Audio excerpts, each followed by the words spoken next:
დაფიქრებულ ხარ ოდესმე, რატომ ხდება, რომ საქართველოში ათასობით პატარა და მცირე ბიზნესი წლების განმავლობაში ტრიალებს ერთი და იგივე წრეზე?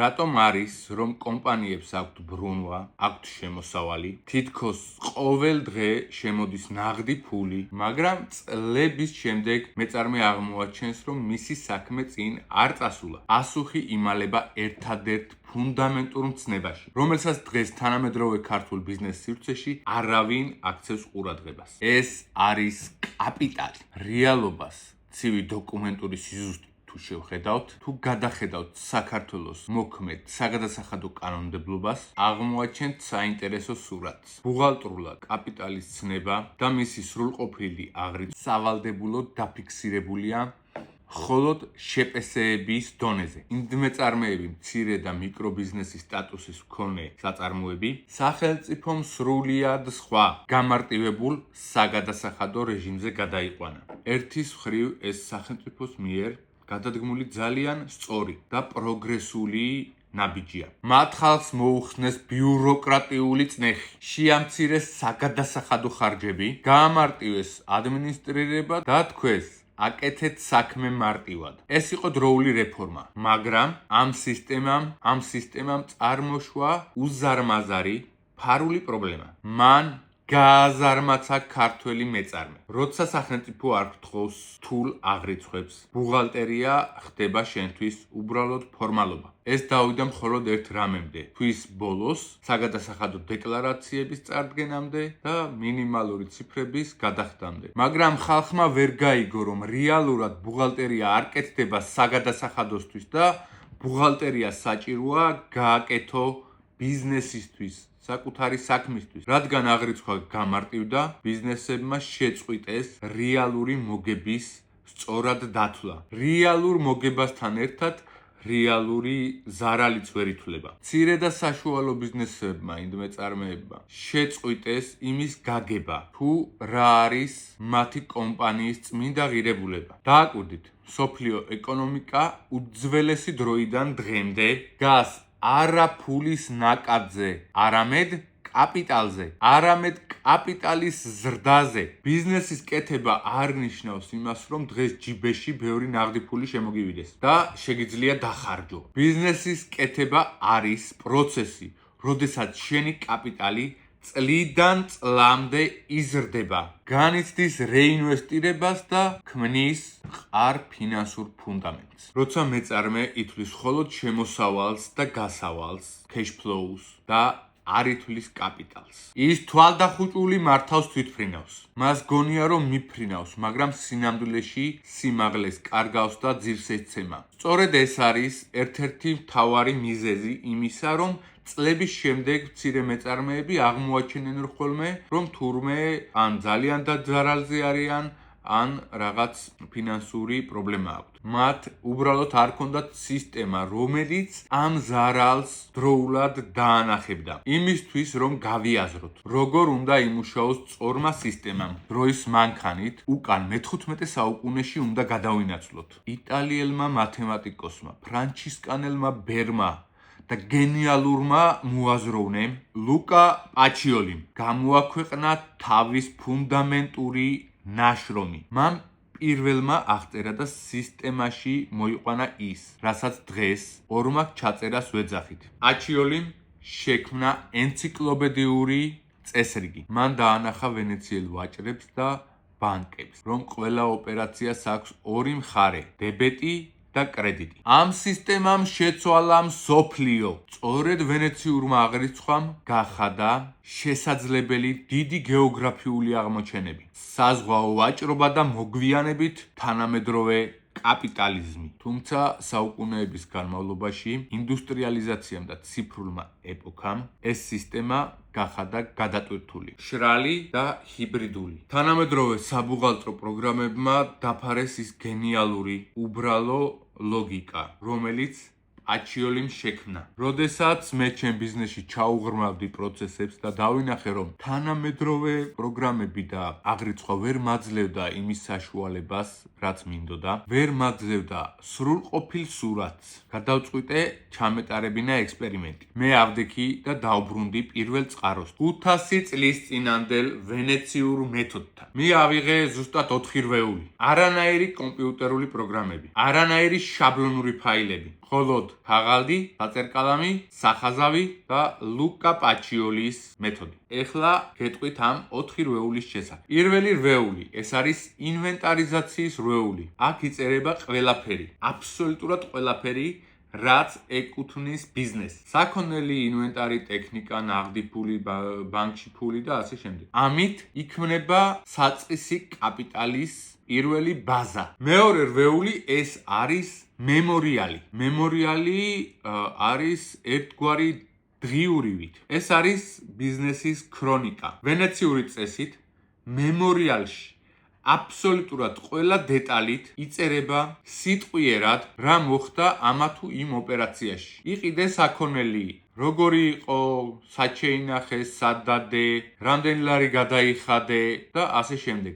ყველა ოპერაცია სიტყვიერად, როგორც დღიურში წერ, ისე იწერება მემორიალში. იწერება ყოველდღიურად, რაც დღის განმავლობაში ხდება. ეს არის ბიზნესის ცოცხალი მეხსიერება. მესამე რვეული ეს არის ჟურნალი. აქ უკვე იწყება მათემატიკური წესრიგი. მემორიალში, რასაც დაწერ სიტყვიერად, ამ სიტყვებს უკვე ენიჭება სასაქონლო კოდები, საფინანსო კოდები, ან უბრალოდ დასახელებაა, თქვა საქონელი, საწყობი, სალარო, ბანკი და ასე შემდეგ. და მათ გვერდზე იქნება დებეტ-კრედიტის კავშირი, მაგალითად დებეტი სალარო, კრედიტი ბანკი, გვერდზე მიწერილი არის, რამდენია, როგორ არის და ასე შემდეგ. და მეოთხე რვეული, მთავარი წიგნი, ეს არის კვადერნო, ეს არის სისტემის გვირგვინი. აქ ხედავ ყველაფერს. კვადერნოში იყრის თავს ყველა ანგარიში, თითოეულ ფურცელზე. სწორედ კვადერნო იძლევა პასუხს კითხვებზე.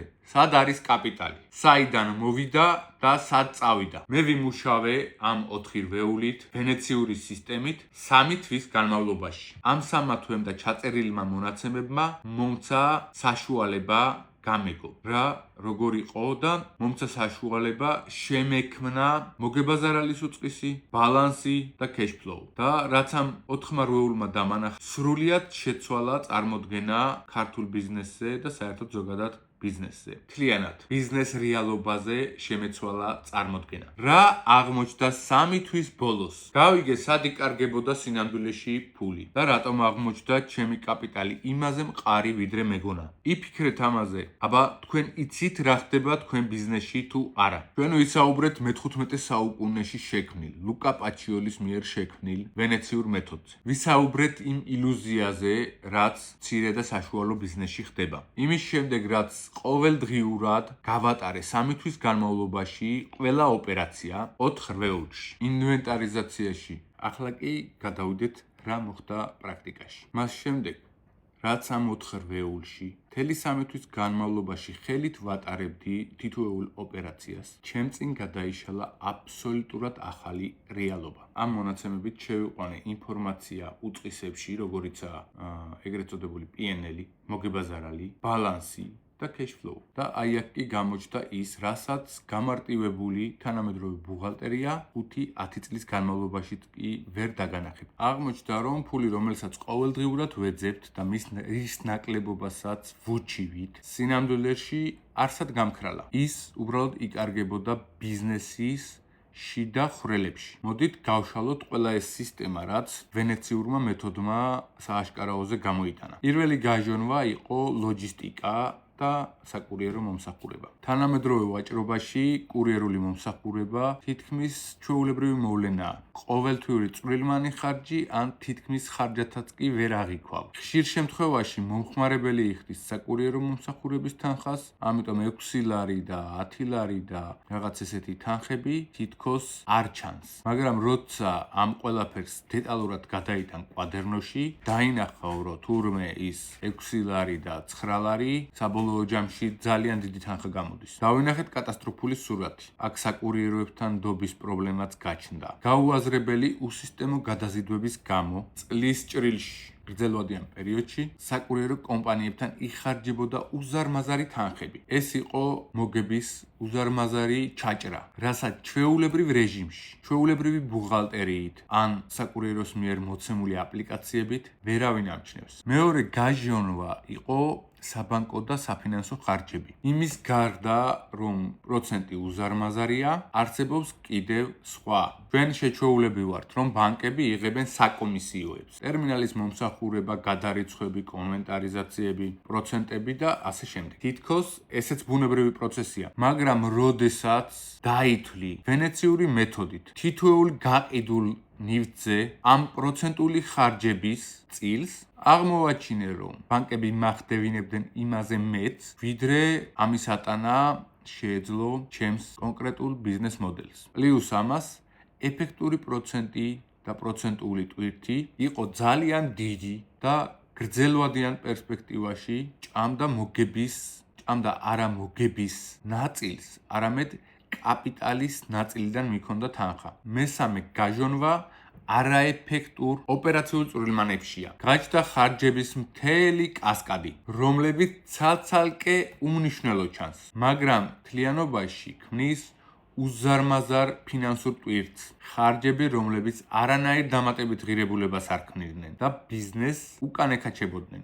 ამიტომ აუცილებელია, რომ ბუღალტერია ვაკეთოთ არა მხოლოდ საგადასახადოსთვის, არამედ საკუთარი ბიზნესისთვის, საკუთარი ბიზნესის დიაგნოსტიკისთვის. უყურეთ რაშია საქმე. სახელმწიფო არ გავალდებულებს შენ, რომ ესეთი ბუღალტრული აღრიცხვა აკეთო. რადგან შენ მაგალითად ხარ მცირე მეწარმე და ყოველთვიურად ბრუნვიდან იხდი 5%-ს და პრილმან ან ფიქსირებულ გადასახადზე ხარ, ან რაღაც სხვადასხვა, ასე ვთქვათ, ან საშემოსავლოს იხდი ყოველწლიურად, სადაც კაპიტალთან შეხება არ გაქვს, მოგებაზარალთან არ გაქვს შეხება ფიზიკურად, კანონმდებლობა არ გთხოვს ფიზიკურად, არ ჭირდება. ამიტომ შენ ვეღარ იგებ რა არის შენი კაპიტალი, რა არის შენი ბიზნესი, იმას აღარ აღრიცხავ. ბუღალტერია უნდა გაკეთდეს ისე, როგორც კეთდება, ვთქვათ, შეპესეზე. მაგრამ ვენეციურ მეთოდში უფრო ღრმა ჩახედვით და უფრო ღრმა ისეთი ხარჯების გატარებით უნდა გაკეთდეს, რასაც მაგალითად ვერ ატარებ, ფიზიკურად ვერ გაატარებ ბუღალტრულად. შეპესეშიც კი არსებობს ესეთი ხარჯები, რომელსაც შეპესეშიც კი ვერ გაატარებ ბუღალტრულად. მაგრამ ყველაზე ფუნდამენტური და ღრმა აღმოჩენა სრულიად სხვა რამ იყო. სანამ ამ სისტემას ავამოქმედებდი და ვენეციური მეთოდით დავიწყებდი აღრიცხვას, მქონდა ძალიან საშინელი განცდა. მქონდა განცდა, რომ მქონდა ძალიან დიდი საბანკო ვალდებულება და სასესხო ვალდებულებები. მქონდა განცდა, რომ ძალიან ცუდად მიდიოდა საქმე. ეს ყველაფერი განცდის დონეზე ჩანდა. ეს არის განცდა, რომელიც თითქმის ყველა მეწარმეს აქვს, ვინც უყურებს მხოლოდ ნაღდი ფულის შემოსვლა-გასვლას.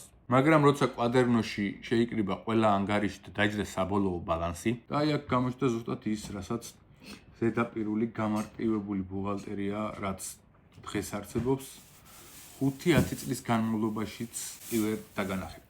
აღმოჩნდა, რომ ფული, რომელსაც ყოველდღიურად ვეძებთ და რომლის ნაკლებობასაც განვიცდით, სინამდვილეში არსად ქრება. ის უბრალოდ იკარგება ბიზნესის შიდა ფარულ ხვრელებში. ვენეციურმა სისტემამ სინათლეზე გამოიტანა ეს ხვრელები და მოდი ეხლა გავშლი ამ თემას. პირველი გაჟონვა ლოჯისტიკაში და კურიერებშია. კურიერული მომსახურება დღეს ჩვეულებრივი ამბავია.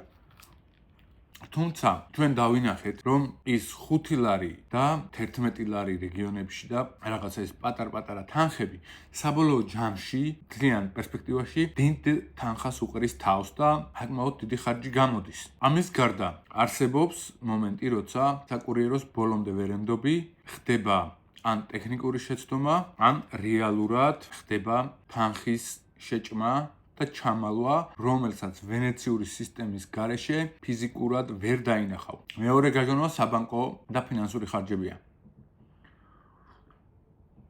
იმის გარდა, რომ არსებობს ძალიან დიდი ფინანსური ტვირთი პროცენტის სახით სესხებზე. ამის გარდა არსებობს კიდევ სხვადასხვა საკომისიოები, ტერმინალის გადასახადები და სხვადასხვა წვრილმანი სხვა ფინანსური ხარჯები, რომელსაც ფიზიკურად ჩვენი მოგების მარჯა და ჩვენი სამუშაო პროცესი თითოეულ გაყიდვაზე ვერ ახდენს ამის გაძღობას. იქნება პრობლემა, რადგან მოგება მცირდება ფინანსური ხარჯების გამო. ეს თუნდაც 20 და 10 თეთრი, რაც ზოგჯერ ვიტყვით რომ 20 თეთრია და არაფერია, თვის ბოლოს 200, 300 და შეიძლება 500 ლარზეც კი ავიდეს. და მესამე გაჟონვა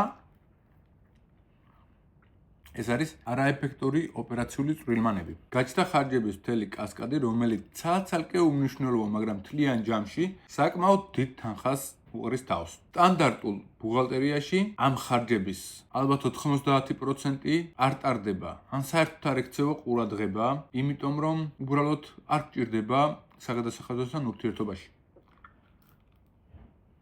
ამიტომ ბუღალტერია არ უნდა იყოს მხოლოდ და მხოლოდ საგადასახადოსთან ურთიერთობა. ეს უნდა იყოს შენი ბიზნესის დიაგნოსტიკა. თუ მუშაობ ორმაგი ჩაწერის ვენეციური სისტემის გარეშე, ჩათვალე რომ მუშაობ ბრმად. მაგრამ ყველაზე მთავარი აღმოჩენა იყო სულ სხვა რამ. სანამ ამ 4 რვეულის სისტემას ავამოქმედებდი, მქონდა საშინელი განცდა, რომ მქონდა ძალიან დიდი ფინანსური ვალდებულება, ტვირთი, ვალი და ასე შემდეგ. და მეგონა რომ ეს მიშლიდა ხელს. ასე ფიქრობს ბიზნესების უმეტესობა, ვისაც კრედიტი აქვს, ან რაიმე სხვა სასესხო ვალდებულება. მაგრამ როცა კვადერნოში შეიკრიბა ყველა საბოლოო ანგარიში და დაჯდა საბოლოო ბალანსი, მოხდა საინტერესო რამ. დავინახეთ, რომ როცა გვეგონა რომ ვიყავით მძიმე ვალდებულებაში, ჩვენი რეალური კაპიტალი იყო სოლიდურ პლუსში. აღმოჩნდა, რომ კომპანიის აქტივები, ეს არის სასაქონლო მარაგები, ფული, სხვადასხვა ძირითადი საშუალებები, რეალურად ბევრად აღემატებოდა ყველა რეალურ ვალდებულებას. ანუ ბიზნესი არის აბსოლუტურად ჯანსაღი, მყარი და სიცოცხლის უნარიანი. უბრალოდ არასწორი აღრიცხვის გამო ჩვენ ვერ ვხედავთ ამ კაპიტალის რეალურ ძალას და მას არასწორად ვმართავთ. რატომ არის ეს აღმოჩენა ასეთი მნიშვნელოვანი? იმიტომ რომ ნებისმიერ ბიზნესში ჩდება ხოლმე რაღაც მომენტი, როცა გარე ფაქტორები ქმნიან ხოლმე დაბრკოლებას, ქმნიან დროებით შეფერხებას. ეს არის ოპერაციული პრობლემები, ფიზიკური პრობლემები, ჯანმრთელობის პრობლემები, ძალიან ბევრი სხვადასხვა დეტალები, რაც შეიძლება მოხდეს ცხოვრებაში. როცა მაგალითად აი ამ ყელის გამო და კისრის თიაქრის გამო 2-3 კვირა ფიზიკურად სახლიდან გასვლა ვერ მოხერხდება. ამიტომ ვერ მოხერხდება ახალი საქონლის შეძენა და დროებით მოგვიწევს შეჩერება. როცა მეწარმეს არ აქვს კაპიტალის სწორი აღრიცხვა და აღქმა, მას ამ დროს ეწყება პანიკა. წარმოიდგინეთ, თქვათ ახლა მე ვიცი, რომ მაქვს რაღაცა თანხის ვალდებულება, მაგრამ ამავდროულად ვიცი, რომ ჩემი კაპიტალი ამ ვალდებულებას ფარავს. ანუ მე არ მეშინია და არ ვარდები პანიკაში, მაგრამ შენ როცა არ იცი ამ ყველაფრის შესახებ, ხედავ მხოლოდ და მხოლოდ ვალდებულებას და ვეღარ ხედავ შენ კაპიტალს, იმიტომ რომ შენთვის მნიშვნელოვანი არის რომ შემოვიდეს გაყიდვიდან თანხა და აი გავყიდე და ფული მაქვს გონია. ამ დროს ეს არის მცდარი შეცდომა, მაგრამ როცა იცი, რომ შენ 4 რვეულში, შენ კვადერნოში წერია შენი ზუსტი კაპიტალის მდგომარეობა, შენი ვალდებულების მდგომარეობა, შენ აბსოლუტურად მშვიდად ხარ, აბსოლუტურად ცივსისხლიანად ეკიდები ყველაფერს. საერთოდ არაფერი არ გადარდებს. შენ ხვდები, რომ პაუზა არ არის უკან დახევა. პაუზა არის დროს სისტემის უფრო მეტად დასახვეწად. ამ პერიოდში ახდენ სტრატეგიის გადახედვა, სხვადასხვა ცოდნის შეძენას. წინა ფეხის მოტეხის პერიოდში მაგალითად ვისწავლე ვიდეო კონტენტ მარკეტინგი, შემდეგ ფინანსური მენეჯმენტი. ახლა ბოლოს დავიწყე სწავლა ფასეულობის ინოვაციის, დავიწყე ფასეულობის ინოვაციის შესწავლა ლევან ალექსიშვილთან. ეს ადამიანი არის ძალიან მაგარი ადამიანი. პრობლემების და მიუხედავად და რაღაცების მიუხედავად, მან ყველანაირად შემიწყო ხელი, იმის გარდა რომ ცოდნა მომცა ასევე შინაგანი სტიმულიც. ფასეულობის ინოვაცია არის საკმაოდ საინტერესო რამ. ვისაც სურვილი გაქვთ, შეგიძლიათ შემეხმიანოთ და შეგიძლიათ მასთან გაიაროთ ეს კურსიც. არის ძალიან საკმაოდ სერიოზული კურსი, რომელიც საერთოდ სხვა აზროვნებაში გადაგიყვანთ და აზროვნებას მთლიანად შეცვლის. მაგრამ ახლა ისევ დაუბრუნდეთ ჩვენს ბუღალტერიის ვენეციურ მეთოდს, სადაც რაზეც ახლა ვსაუბრობ და მინდა გითხრათ, რომ ბუღალტერია არ არის მხოლოდ და მხოლოდ ციფრების ჩაწერა. ბუღალტერია არის ბიზნესის იმუნური სისტემა. ბუღალტერია არის რენტგენი. ბუღალტერია არის ბიზნესის თვალები. დღეს უკვე როცა მკაფიოდ ხედავ მთლიან სურათს და ვიცი ყოველი თითოეული დეტალი. შემიძლია დარწმუნებით თქვა, ჩემ ბიზნესსაც და ქართულ ბიზნესსაც ჭირდება ბუღალტერიის სწორი აღრიცხვა. ვენეციური მეთოდი. ჩვენ უნდა გამოვიდეთ მარტივი საგადასახადო მეთოდების ილუზიიდან. ეს რაც სახელმწიფომ გააკეთა ჩვენთვის, ეს არის ძალიან კარგი, ძალიან იდეალური. იმის მხრივ, რომ ფინანსური ტვირთი ფაქტიურად მოხსნილი გაქვს სახელმწიფოსგან. ამას იშვიათად თუ რომელიმე სახელმწიფოში აკეთებენ. მაგრამ ჩვენ არ უნდა დაგვავიწყდეს მთავარი, რა არის კაპიტალი და როგორ არის მთლიანად ბუღალტერიის და ბიზნესის ერთობლიობა. სახელმწიფომ მოგცა თავისუფლება, სახელმწიფომ მოგცა დაბალი გადასახადები. ეს შესანიშნავია, მაგრამ ბიზნესის შიდა საქმიანობა, მაგრამ ბიზნესის შიდა წესრიგი უნდა ეფუძნებოდეს აი იმ 500 წლის წინანდელ დეტალურ აღრიცხვას, აი იმ 500 წლის წინანდელ კაპიტალის ზრდას და ეს 500 წლიანი ვენეციური სიზუსტე ჩვენი პასუხისმგებლობაა და ჩვენი ვალდებულებაა, იმიტომ რომ სხვანაირად შეუძლებელია ზუსტი ანალიზი გქონდეს, სად მიდის შენი ბიზნესი. ჩვენი უმეტესობა და მეც ვეყრდნობოდი ადრე იმაზე, რომ ყოველდღიური შემოსავალი ყოფილიყო და ვეყრდნობოდი იღბალს. არ არსებობს იღბალი, არ არსებობს უბრალოდ ყოველდღიური შემოსავალი. არსებობს მხოლოდ და მხოლოდ ერთი შეუცვლელი ფორმულა. ეს არის კაპიტალის ზრდა. ჩაუღრმავდით კაპიტალს.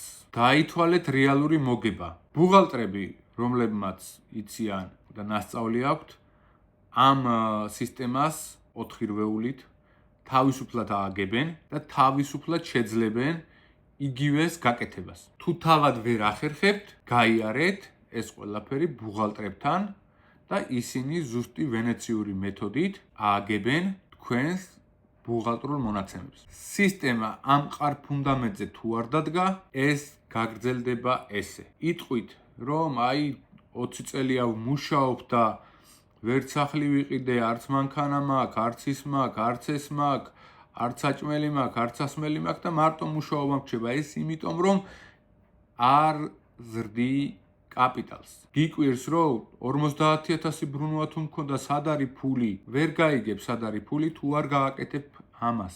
იმიტომ რომ სხვანაირად გამორიცხულია. იფიქრეთ ამაზე, დაწერეთ თქვენი აზრი, განვიხილოთ ეს თემა. აბა თქვენით პროფესიონალ ბუღალტრებს ისე ველოდები, მაინტერესებს თქვენი აზრი ლუკა პაჩიოლიზე და 500 წლის წინანდელ 4 რვეულის მეთოდზე.